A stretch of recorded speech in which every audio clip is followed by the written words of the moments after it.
Jack Turner had lived on his family's land for 30 years, and the farm itself had stood on that soil for nearly 70, long before anyone had ever poured concrete for the gated community that eventually rose beside it. The fences were old but sturdy, the barn weathered but proud, and the fields carried the quiet order of a man who respected work more than words. Then, one morning, without warning, Karen Mitchell walked onto his property carrying a thick folder of papers, her heels sinking slightly into the dirt she clearly despised. She announced, in a voice sharpened by years of unchallenged authority, that his farm now fell under the jurisdiction of the homeowners association she presided over. She warned that failure to comply with her rules would result in fines reaching into the tens of thousands of dollars. Jack said nothing at first. He simply looked at her, then looked at the folder, and allowed a slow, unreadable smile to settle on his face, because in that single moment, he had already decided to build a trap so quiet and so legal that Karen would walk into it herself, confident until the very end, and lose everything she had ever built on the illusion of her own power. The farm spread across dozens of acres at the edge of town, where the paved roads gave way to gravel, and the gravel gave way to open earth. Jack's grandfather had cleared the first fields with his own hands nearly 70 years earlier. His father had expanded the herd and built the second barn during the 1970s, and Jack himself had spent every day since his youth learning the land the way other men learned a trade passed down through generations. The homeowners association had not existed when his family settled there. It arrived decades later, built around a cluster of new houses meant for people who wanted the charm of the countryside without any of its labor or its dust. Karen Mitchell had recently become president of that association, and from her very first month in office, she made it clear that comfort and control were, to her, exactly the same thing. She ruled her small kingdom of manicured lawns with an intensity that unsettled even her own neighbors, treating every disagreement as a personal challenge to her authority. She fined a retired teacher nearly $500 for choosing a shade of blue she considered inappropriate for a front door, ignoring the fact that the woman had lived in that house for over 20 years without a single prior complaint. She forced a young couple to replace a roof that was barely 5 years old because the shingles did not perfectly match her preferred aesthetic, costing them thousands of dollars they could barely afford. She banned flags of any kind, citing vague language in the community bylaws that she herself had quietly rewritten during a meeting most residents never bothered to attend. She sued a neighbor over a disagreement about a fence line so minor that most people forgot what it was even about within a week, yet the legal costs alone nearly bankrupted the family involved.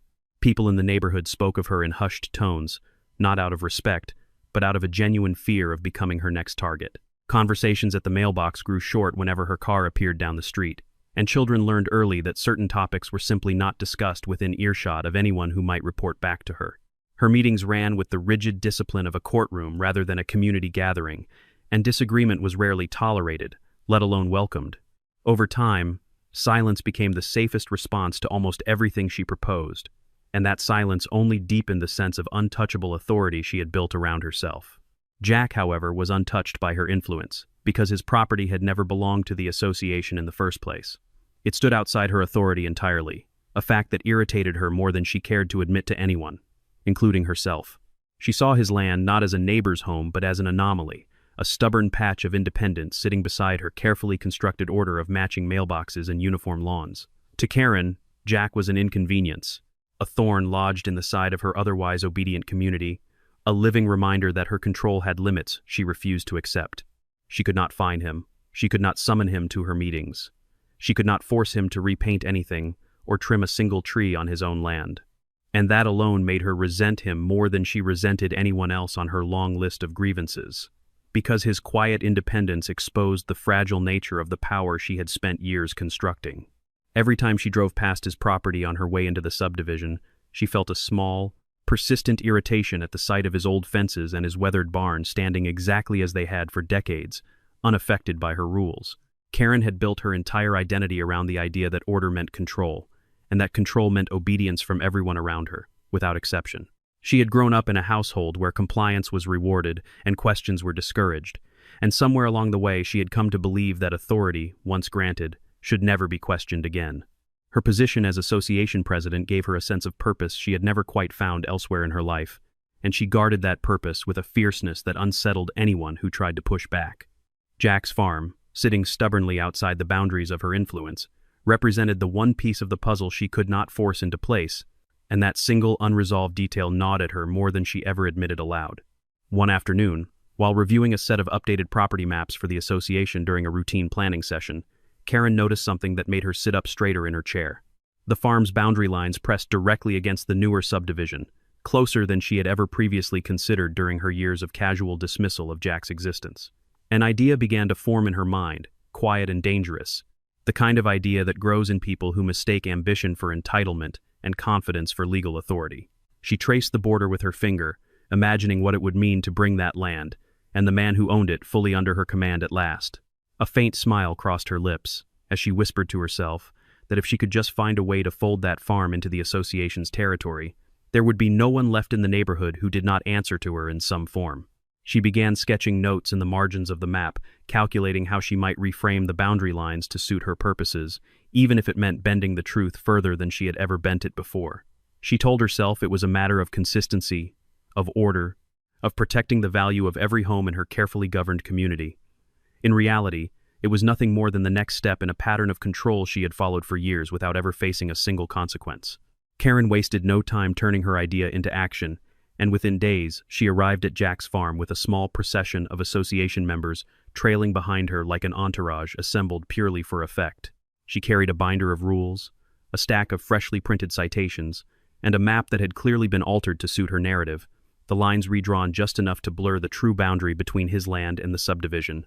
Standing at the edge of his gravel driveway, she declared, with the confidence of someone who had never once been meaningfully challenged, that his property was officially part of the homeowners association and therefore subject to every regulation she personally enforced. Jack studied her for a long moment before asking calmly which specific clause of the county agreement supported her claim, his tone even and unhurried. Karen answered swiftly, citing language that sounded official but meant nothing to anyone who actually understood property law or county recording procedures. She spoke with the practiced fluency of someone who had rehearsed this exact moment many times before, confident that her tone alone would be enough to silence any objection. Jack chose not to argue, letting her continue without interruption, watching carefully as she grew more emboldened with every passing second of his silence.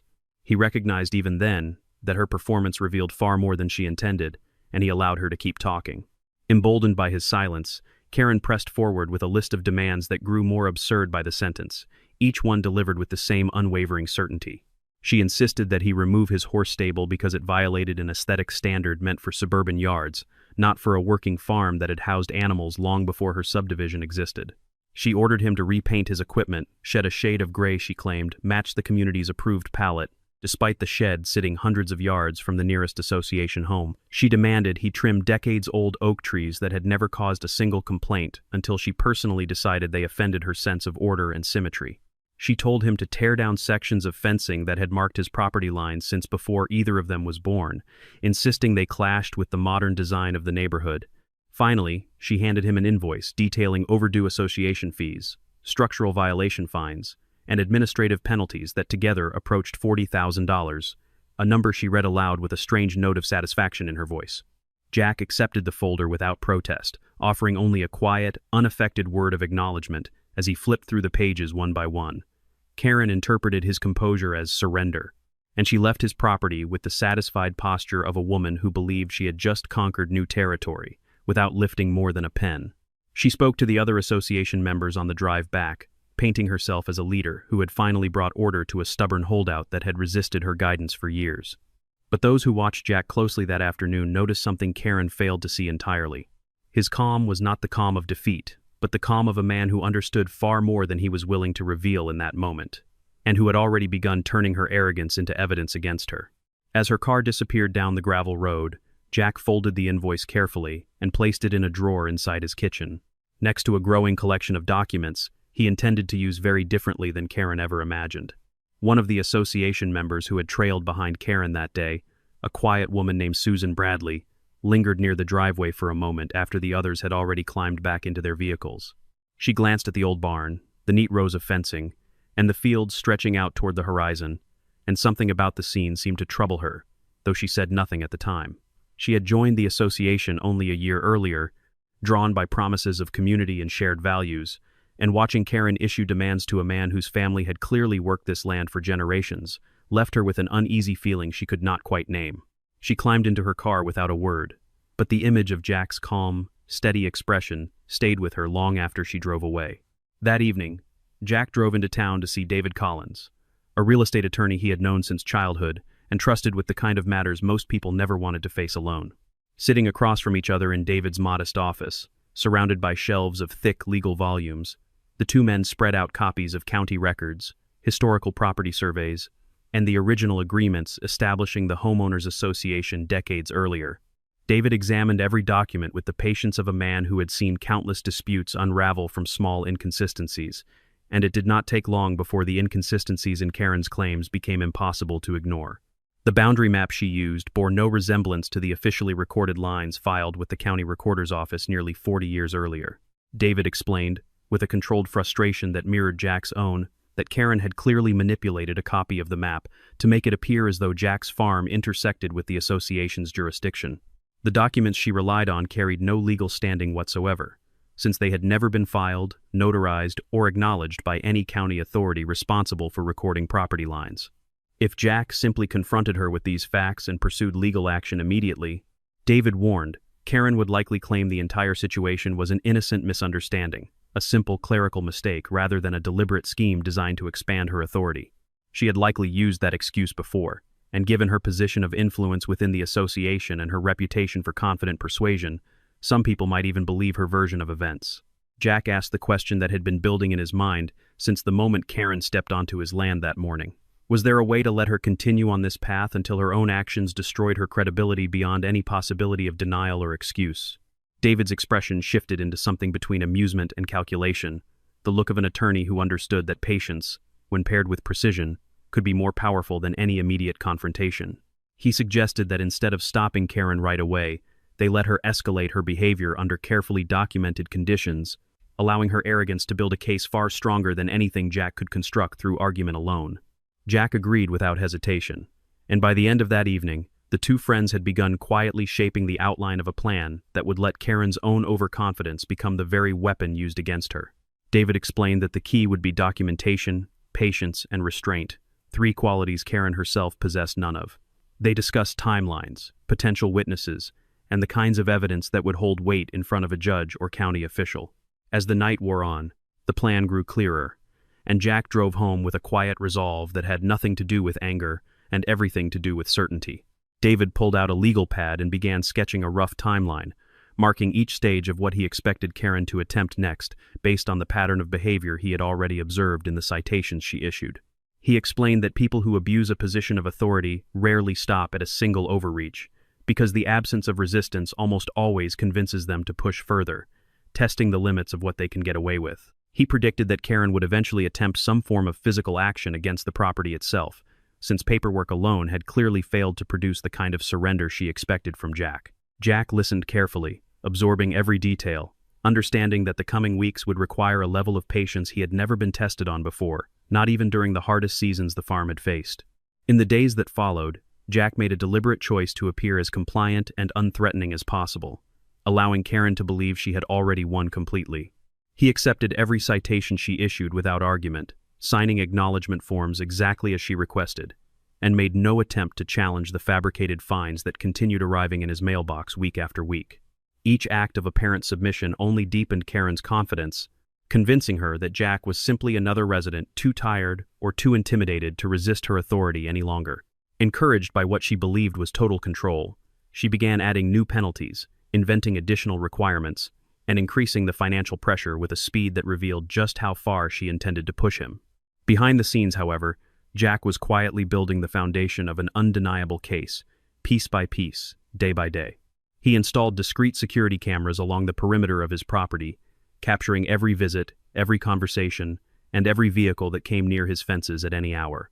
He saved every email Karen sent, printed every citation she issued, and kept meticulous records of dates, times, and the specific language she used in each communication, organizing them into a growing binder of his own. He recorded conversations whenever legally permitted, ensuring that her own words would eventually speak louder than any argument he could make in a courtroom filled with skeptical listeners. David reviewed each new piece of evidence as it came in, cross-referencing it against county records, and reminding Jack that patience remained their greatest advantage in a situation like this one. Karen, unaware that she was being carefully observed and documented, began making arrangements that revealed just how far her ambition had grown over the preceding weeks.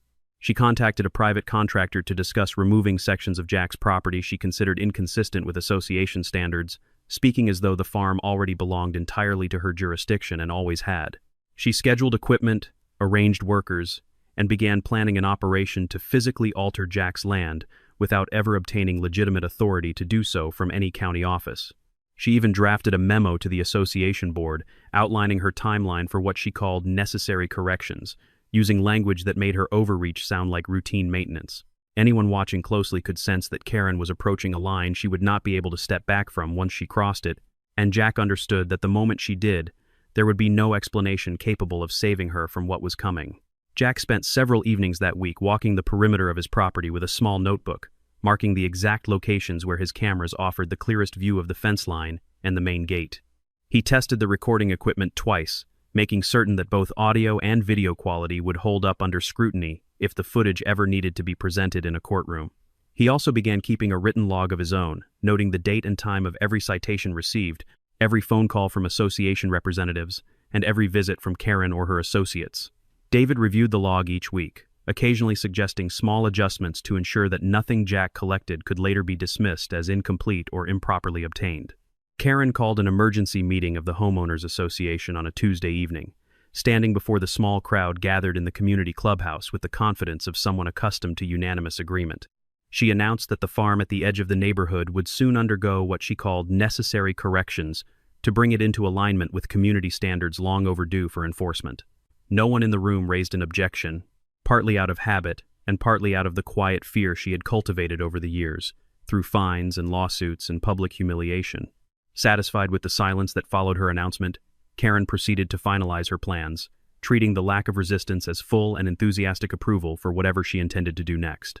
Within days, she arranged for a small construction crew to arrive at Jack's property early on a weekday morning, complete with a bulldozer and enough workers to make her intentions unmistakably clear to anyone watching. The crew moved onto his land without any legal authorization whatsoever, treating his fences and gates as obstacles rather than protected property belonging to someone else entirely. Karen stood nearby in a bright yellow safety vest she had purchased specifically for the occasion, directing the operation with the satisfaction of someone certain that no consequence could ever reach her. Jack watched from a distance near his porch, making no attempt to physically stop the destruction unfolding in front of him, allowing every moment to be captured clearly by the cameras he had installed weeks earlier for exactly this purpose. The crew tore down long stretches of fencing that had stood for generations, along with the main gate that marked the entrance to his family's land since the 1950s. Karen walked through the wreckage with visible pride, commenting to one of the association members, standing beside her, that the property finally looked the way a proper community should look after years of neglect. She even laughed at one point, remarking loudly that the farm now met her personal standard of order and cleanliness, unaware that every word and every gesture was being recorded in perfect, unforgiving detail. Jack's restraint throughout the entire ordeal was not born of weakness but of strategy, and by the time the crew finished their destructive work by early afternoon, Karen had unknowingly handed him more evidence than he could have gathered in a year of ordinary disputes and complaints. One of the older workers on the crew paused briefly near the fallen gate, running a hand along the worn wood and remarking to a coworker that the craftsmanship looked far too old and far too personal to belong to any homeowners association. Karen overheard the comment and dismissed it quickly, insisting that appearances meant nothing compared to compliance with proper community standards. The worker said nothing further, but he exchanged a glance with a colleague that suggested he understood, even if only briefly, that something about the entire situation did not sit right. By the time the crew packed up their equipment and left for the day, the once tidy property looked as though a storm had rolled through it deliberately, leaving broken wood and torn earth in place of decades of careful upkeep.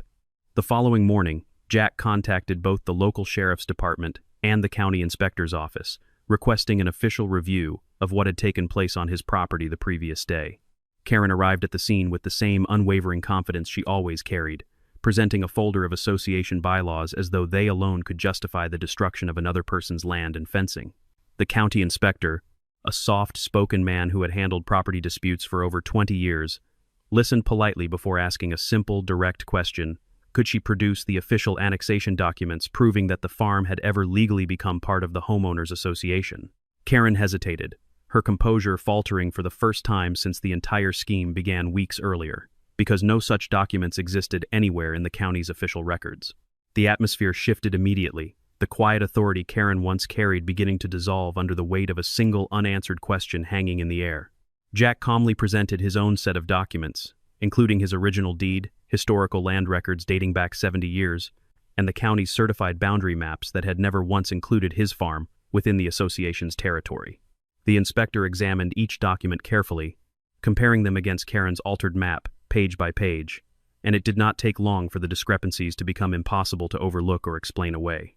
Karen tried to explain the situation as a simple misunderstanding, insisting that her intentions had always been to help maintain the standards of the neighborhood rather than to seize authority she did not legally hold over anyone. Her explanations, however, grew increasingly tangled and contradictory with each new question the inspector asked, and for the first time, the people around her began to see the cracks forming beneath her confident exterior.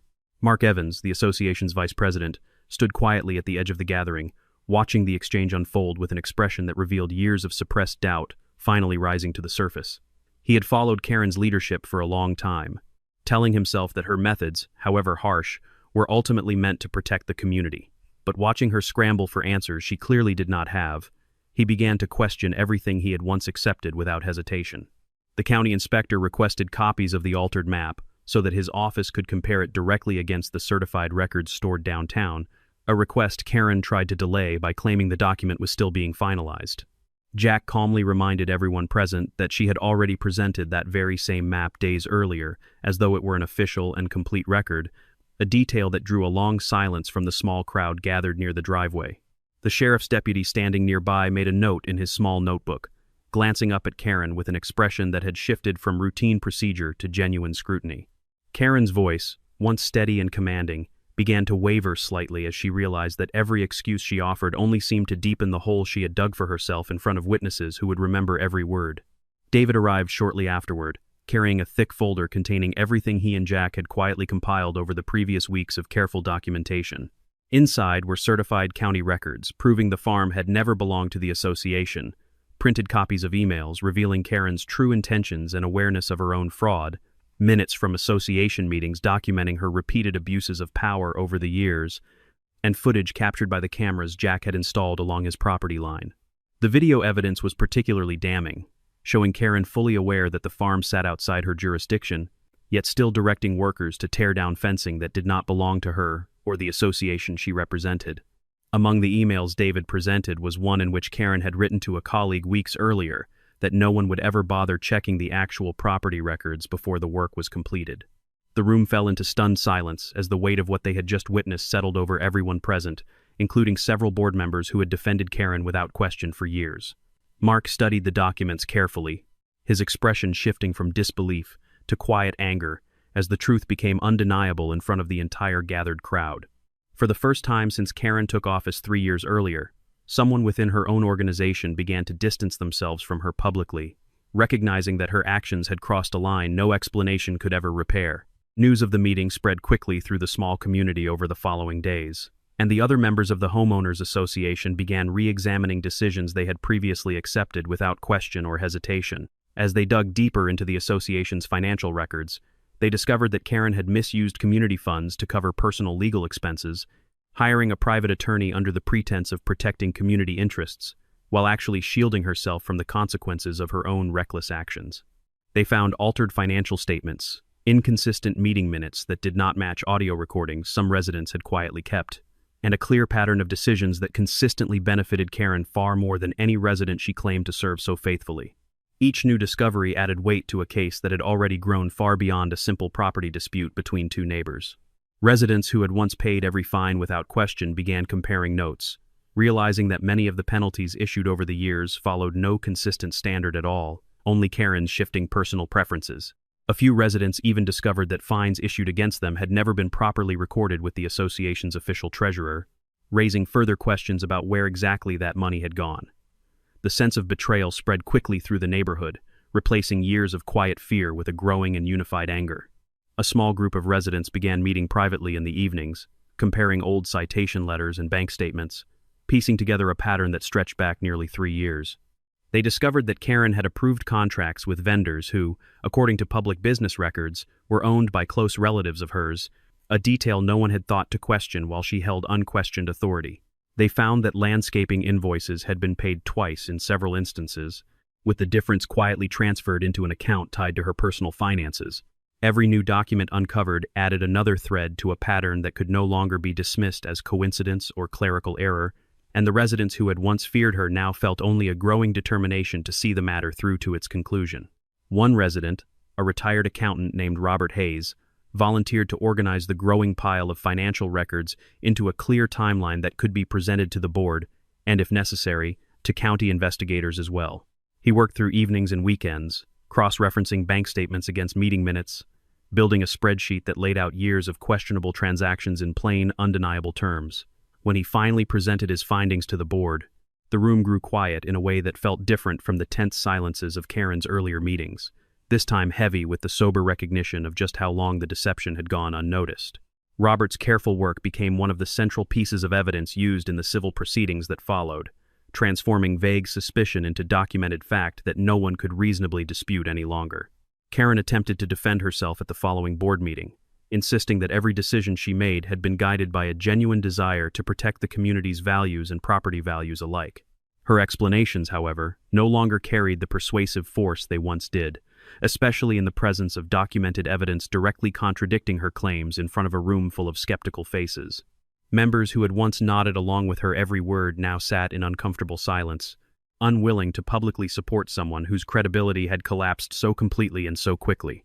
Mark, standing before the group with a steadiness he had not shown in years of quiet compliance, proposed an immediate vote regarding her continued position within the association. The board agreed almost unanimously, understanding that continuing to trust Karen's leadership would place the entire organization at significant legal and financial risk moving forward.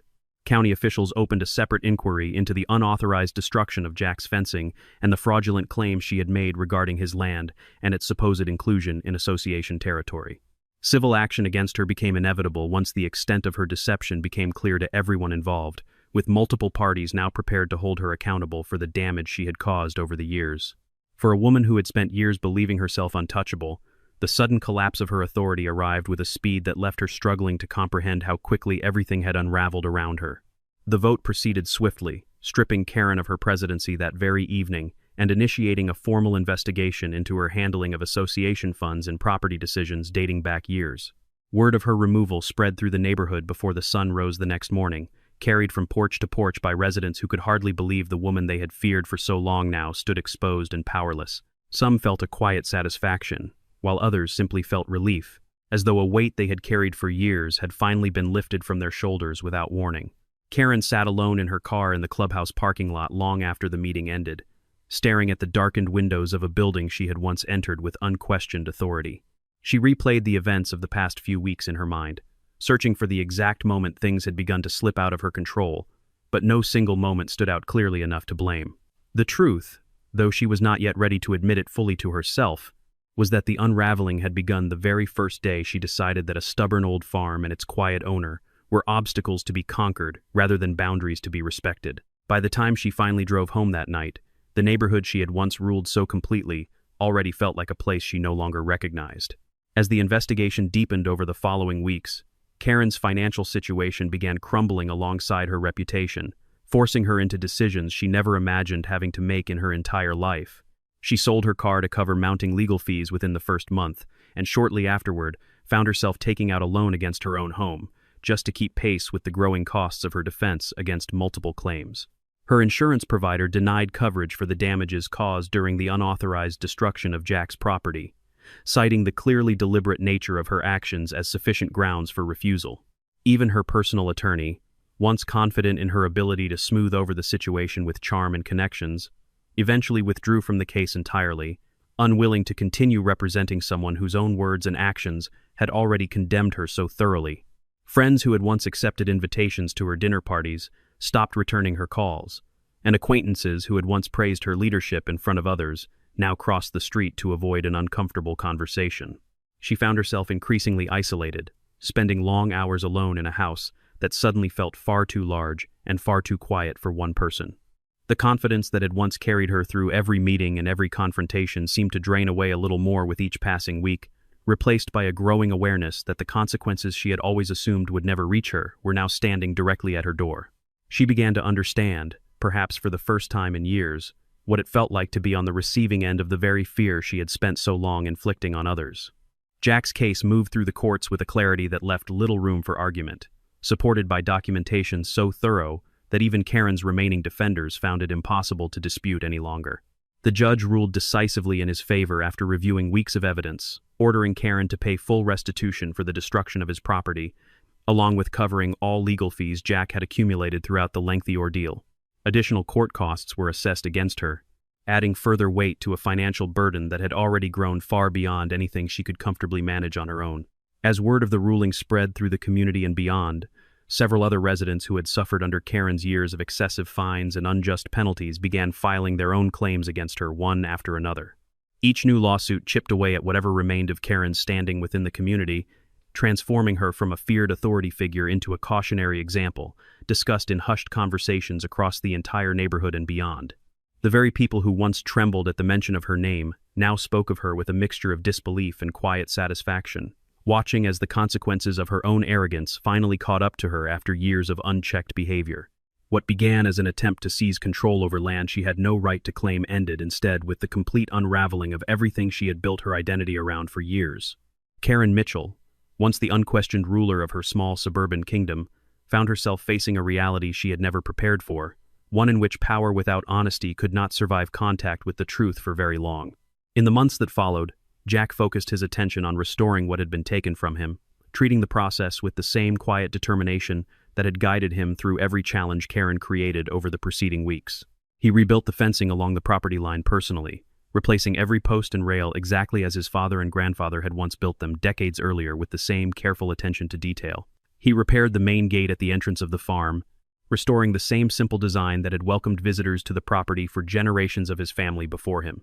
He reconstructed the horse stable that Karen had once demanded he remove, standing it taller and sturdier than before, a quiet symbol of endurance rather than defiance against anyone.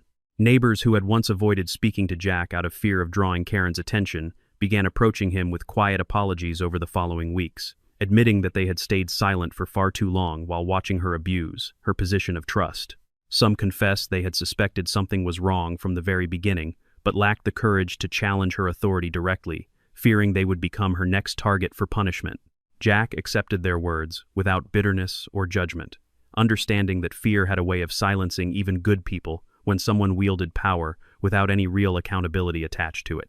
He offered no lectures and no reminders of past cowardice, choosing instead to treat every neighbor with the same steady respect he had always shown, regardless of how they had acted during Karen's long reign over the neighborhood.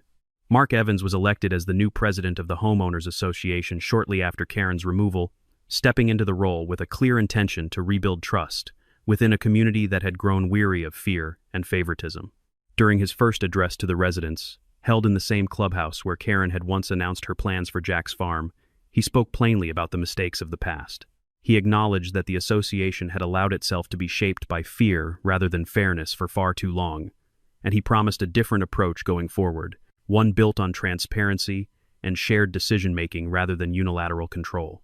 He reminded everyone gathered that an association exists to serve its residents, not to dominate them, and that no title or position should ever place someone above the very rules meant to protect the community as a whole.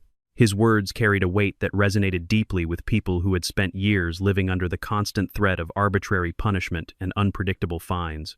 Applause followed his remarks, quiet at first, then growing steadier as residents realized they were finally being heard by someone who intended to listen rather than dictate.